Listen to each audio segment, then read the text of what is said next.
everybody. Welcome to the New Market Alliance Church podcast, where you're invited to not just attend church or watch church or, in this case, listen to church, but actually go and be the church. For everything you need to know about our community, be sure to go to newmarketalliance.ca and maybe even drop us a line to let us know you're listening. We read everything you send and we'll be sure to get back to you. Our worship service happens every Sunday at 10 a.m. in person or streaming online. We want you to know you absolutely matter to God, and you absolutely matter to us. Everyone is welcome and wanted. Now, let's join today's teaching. Definitely starting to get a little bit up there. So we go to see an OBGYN. Well, oops, turns out we've got a few problems. So there are tests and more tests and more tests. It's a stressful time. So they suggest we do what I'll call low-grade treatments. They have certain drugs that you can take. So let's try that for 6 or 9 or 12 months, which we do. No baby. Well, maybe in that following year, maybe we do some minor surgery to one or both of you and see how that goes. Excuse me. No baby. Well, eventually you start getting into fairly serious interventions like artificial insemination. Artificial insemination is not necessarily an easy process. There's multiple steps. Every time you do a step, there's waiting. When you suffer from infertility, waiting is a big part of the thing. So you go through every step, you wait a bit, you get to the end, if you don't have a baby, realistically, you're going to do the whole thing over again. Maybe you're going to do the whole thing over a third time. All through that time, it's stressful. And the more time that goes by, the more stressful it becomes because you really wonder if you're going to have that baby. Well, finally, we end up doing what most people would consider to be the ultimate, in vitro fertilization. IVF is even more complicated and it's more costly. There are that many more steps. After each step, you've got waiting, you've got harvesting, you've got implantation, etc., and the time goes by, waiting in between each step. And when you get to the end, if you have a baby, or 2, as the case may be, that's fantastic. But if you don't, you're probably going to try it again. And if you've got the money, you might try it yet again. So that was the technological medical track for us. But paralleling this all along was the spiritual track. Now, Don and I have always believed in supernatural healings, and we believe that God performs miracles all the time. We've seen them in other people, and we've experienced them ourselves. So from the outset, we had told very, very few people that we wanted to have children. But those people were our Christian friends, and we had them pray for us along the way. After a while, with no child, we went to the elders. They laid hands on us. They anointed us with oil, and they prayed over us. No child. Well, quite a ways along, and this would have been probably in the 11th year of this whole process, a friend of ours invited us to go to a healing service.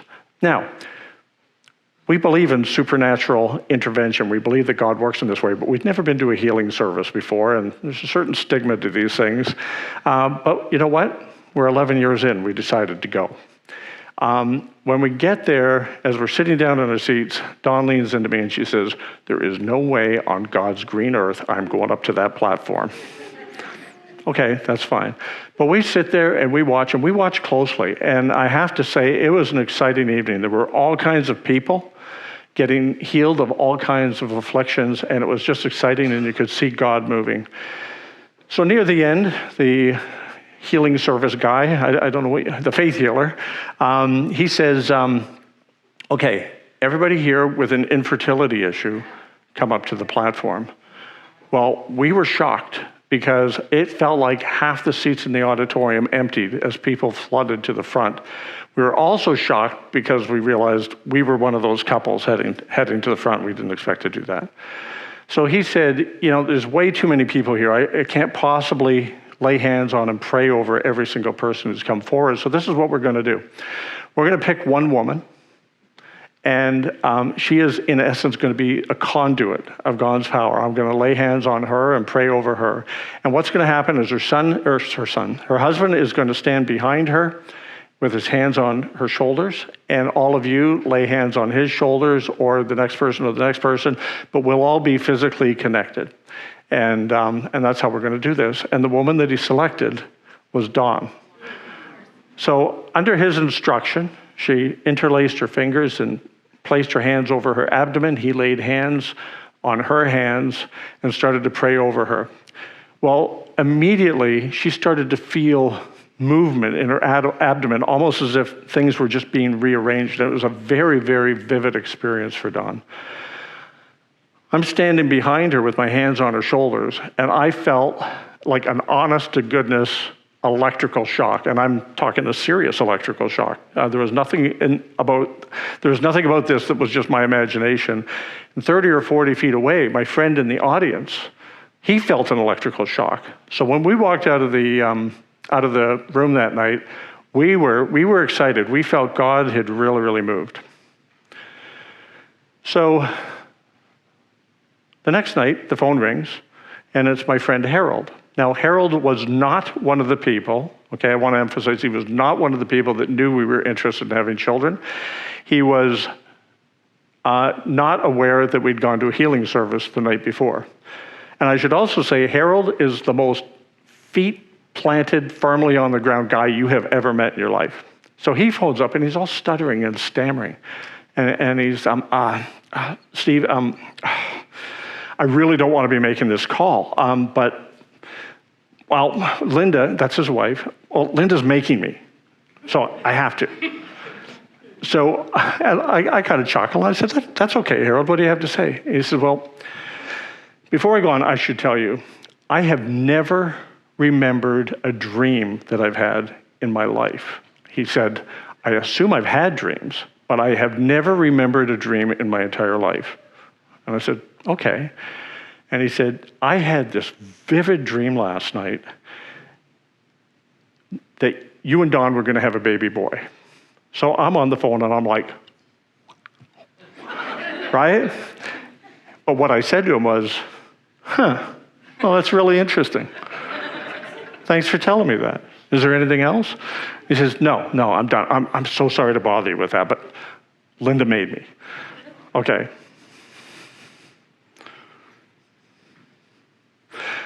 Me being me, I figured, okay, we're going to have a baby 9 months from now.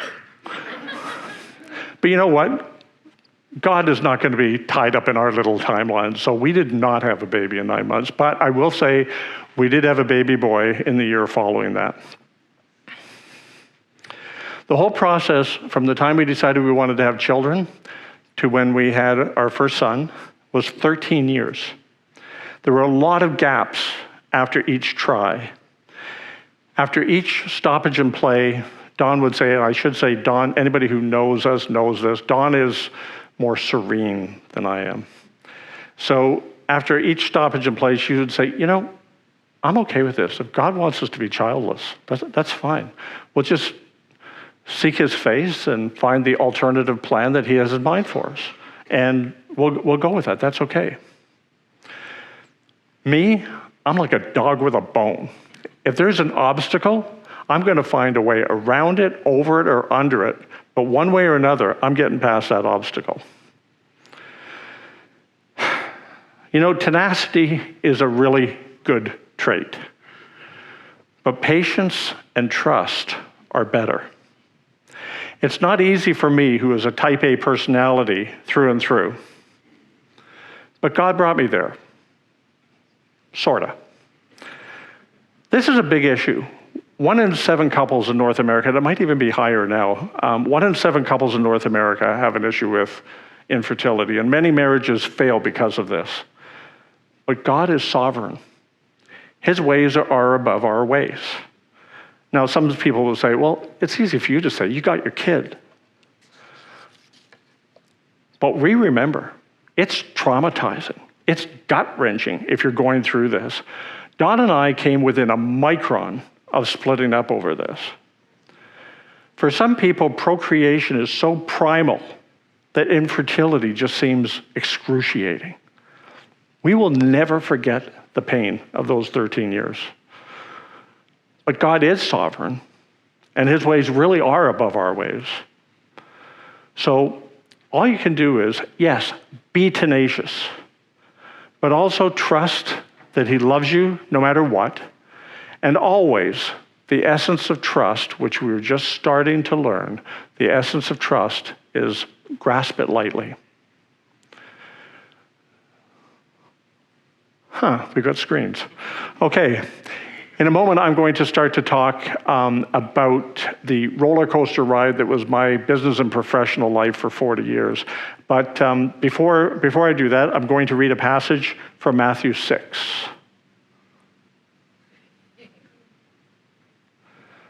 Therefore, I tell you, do not worry about your life, what you will eat or drink, or about your body, what you will wear. Is not life more than food, and the body more than clothes? Therefore, do not worry about tomorrow, for tomorrow will worry about itself. Each day has enough trouble of its own. So when I was 20 and Dawn and I were engaged, one day Dawn tells her roommate, I don't think I can marry Steve. And her roommate says, why? Why? What happened? She said, well, I grew up in a household where, my dad was a teacher. My dad knew exactly what his salary was going to be. He was super, super secure in his job. He knew what his medical benefits were if something went wrong. He knew years in advance, he knew the date he was going to retire on. Steve has this thing about being an entrepreneur. I mean, he's just dying to get out there and start his own business and do whatever. And risk doesn't seem to even register with him. And I'm just afraid I don't think I can live that roller coaster. So I just don't know if I go ahead. So she tried to break up with me, but for reasons I can't remember, she decided to stick it out. So I'm good. I'm really good for 12 years. I finished my education. I become a chartered accountant, and I go to work for a nice, safe, major accounting firm. But in 1989, which was 12 years later, the itch came that just had to be scratched. Now, I want to emphasize this was not a unilateral thing. Dawn and I prayed and discussed this very, very extensively, and we were absolutely in one accord when we decided to do this, but I left the nice, safe accounting firm and I started a business. As it turns out, I started the business about 2 weeks before the 1989 recession started, and those of you who lived through that, remember, that was a bad one. Well, it was an uphill battle all the way, and we ran that business for 5 years, but at the end of 5 years in 1994, it was virtually insolvent, and we decided we would sell it for whatever it was worth and get out, and I went and got a job that paid a fraction of what I'd made previously, but we spent the next 2 years paying off all of our debts and the debts in the company, and then we started for the remainder of the 90s to start climbing back up. So I was very fortunate. I became the chief financial officer of a technology company in the internet space. And I was part of the team that took that company public. We listed it on the stock exchange. And as a reward for that, I just earned gobs and gobs of stock options.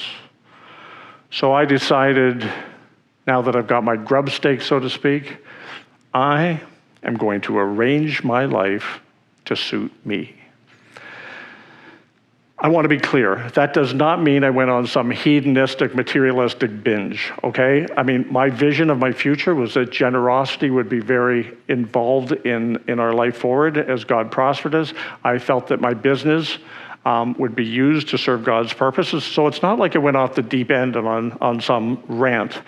But here's the key, is that I decided in no uncertain terms, I was the one who was going to run the show. God was not going to run the show. And when you think about it, this is a foundational sin. This is basically what Adam and Eve did in the garden. And there's no way God is going to tolerate that kind of thinking. So as a consequence, I believe that God put me under his discipline for the better part of 10 years.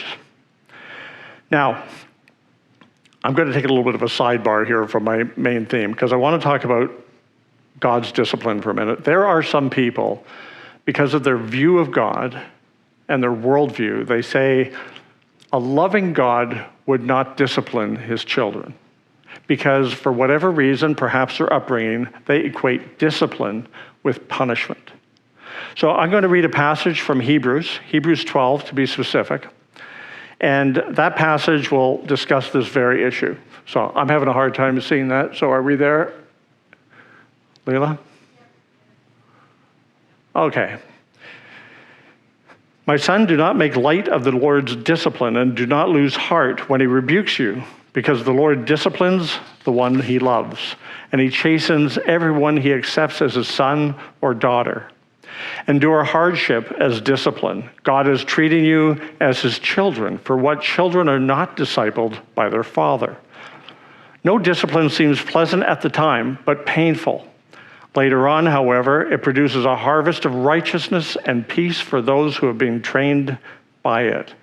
So clearly, based on this passage, and there are many more in Scripture that talk about this principle, clearly the idea of God disciplining us, his children, is a biblical idea. But the thing that we have to remember is that discipline is not punishment. Discipline, if you look at it, the root word of discipline is the same as the root word of disciple. So think of discipline as the act of making one into a disciple. So this is a good thing. Didn't seem so good at the time, though. My business and economic life very, very quickly went down the tubes. And for close to 10 years, nothing, and I mean nothing, seemed to work. Even the most surefire things, even the no-brainers. I like to think of myself as a fairly capable guy, and nothing I attempted worked. As to my gobs of stock, well, we had the internet bubble burst at the beginning of this century, and I lost all of the stock that I had earned because my livelihood was in the tech sector. My income plummeted, and in due course, we had to sell our house just to make ends meet. At this time, God tells us to move to Florida, and we are, for a variety of reasons that I won't get into, we're utterly convinced that we're hearing his voice. For some people, they might say, well, Florida, this is great. But for me, it was so contrary to my wiring that it was just about the worst thing that he could have said. If he'd said, move to Zimbabwe, that would have been worse. But moving anywhere was so against my wiring. The thought of leaving family and friends and familiarity, despite the fact that I'm a risk taker, kind of funny, eh? But the fact of moving away from family, friends, and familiarity was just horrific for me. And at one point, I was despairing. It was one of the lowest points in my life, and I cried out to God, why don't you like me? Because just everything for multiple years by this point had gone wrong.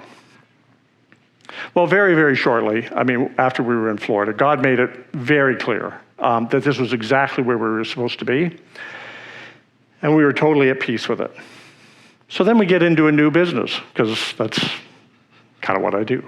By any metric, the business looked like it was flourishing, and we're charging ahead, and then 2007 comes, the global financial crisis, lending everywhere freezes up, and our lender comes to us and says, we're closing our doors. You've got a few weeks to go and find alternative investment or alternative financing. Well, as I said, the financial markets had frozen up. Getting finances was no picnic. At the same time, our largest customer, which was General Motors, decided to declare bankruptcy. Who on earth is ever going to think General Motors is going to declare bankruptcy? But they left us holding the bag for a lot of money. So we decide we need to close this business, that it just isn't viable, and once again, we're underwater. After 5 years in the US, we believed that God was telling us to come back to Canada and start over from scratch at 53 years of age. All through this, we learn more and more deeply to grasp it lightly. This becomes our literally daily mantra. Things were going wrong on an almost daily basis, and Don and I would look at each other and just say, grasp it lightly. It was our way of expressing trust in the sovereignty and loving kindness of God. And you know what? Through all that period of financial setbacks and failure after failure after failure, we never didn't have a roof over our heads. We never didn't have clothes on our back, and we never didn't have full bellies. God never allowed us to have a surplus, but neither did he ever fail us. So around this time, seemingly the period of discipline ended, and God became very open-handed with us, very generous. But we never forgot to grasp it lightly, whatever it happened to be. So in a moment, I'm going to talk a little bit about my health. But before I do that, I want to read a passage from John 14. There we go. Peace I leave with you. My peace I give you. I do not give to you as the world gives. Do not let your hearts be troubled, and do not be afraid. I've been very, very fortunate in terms of health. I mean, I've had a few surgeries here and there. I've had a few illnesses here and there, but they were nothing to cry my beer about. 15 months ago, however, after winter ended, you know what it's like when winter ends. You start getting out, you're a little bit more active, you start going for walks, and your whole metabolism starts to pick up as spring progresses. I got off to a very slow start. And as the weeks went by, when I would have expected to be picking up steam, I just got slower and slower and slower. And so I knew something was wrong. So I arranged for a bunch of tests to be done, and I had what's referred to as an echo stress test, which is a cardiac thing, and I managed to fail that spectacularly. And they said, you better go for an angiogram, which they gave me near the end of July last year. Well, here's the results of my angiogram. I had a left anterior descending artery that was 96% blocked. The LAD is the artery that is commonly nicknamed the Widowmaker. Well, that was encouraging. So the Widowmaker, if you're familiar at all with this stuff, that is the artery that if that goes, the chances are probably 50-50 that you'd be dead before you hit the ground. I had a right coronary artery that was 100% blocked. I didn't even know that was possible, but it was 100% blocked. And I had 5 other arteries around the heart that were in various states of ickiness. So the cardiologist ordered an urgent quadruple bypass. And the problem is, as anybody who has been dealing with the medical system knows, what they want to happen urgently doesn't necessarily happen urgently. You have to get an available operating room. You have to get an available operating room staff. And in the last few years, that has been so easy.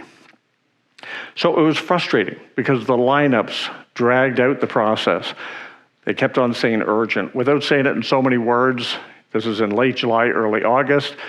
The surgeon and the cardiologist as much as said, if you don't get this surgery soon, you will likely not see the end of September. So this is a frustrating time. But I got my surgery, got it at the end of the first week of September, and as you can see, it was successful. Through this period, I had an occasion to reflect, what do I really believe about God's sovereignty, not to mention his trustworthiness, loving kindness, and grace? Well, I decided that he was indeed to be trusted. I believe that even before we're born, God knows the date that our earthly existence will end. So I thought, would the next page on my calendar be the last page on my calendar? Because if that's the case, I needed to be good with that. Either God's sovereign or he isn't. So if that's the case, I needed to be good with that. I needed to grasp it lightly. Now, don't get me wrong. I occasionally had my moments.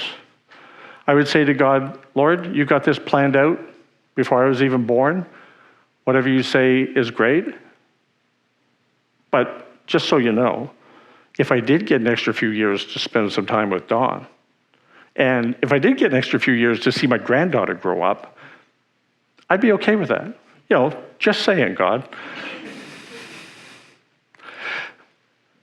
But when all was said and done, I was at peace and able to grasp it lightly. And I have to say, I think that one of the major reasons why I was because of the 13 years of infertility, because of the 10 years of discipline regarding my financial life. Infertility, the roller coaster, helps me to grasp it lightly. And so when I'm facing that surgery, here we are. So what is it, if anything, that's got you knotted up? Is it finding your life's partner? Having a baby? Is it getting your own home? Or in this market, is it keeping your own home? Is it business or career success? Is it your health? Maybe your loved one's health? What about your dreams? What about your calling? Whatever it is, let it go. Grasp it lightly. Don't worry about tomorrow. Stare into the eyes of Jesus so intently that the issues that have grabbed you seem dim by comparison. This does not mean sit and do nothing. By all means, self-advocate, plan, work towards your goals. I'll even go so far as to say, fight for some of them. But while you're doing that on the surface plane, down in your heart of hearts, where hopefully is where you really live, let go and trust in the God who loves you. One more thing. That having been said, all of this does not mean that God is necessarily going to bring about your desires. In our case, some came to fruition, others didn't. Ultimately, this isn't about wish fulfillment. It's about relationship with the Most High God. Now, as the band comes back to the platform, I'm going to read one final passage from Matthew 11.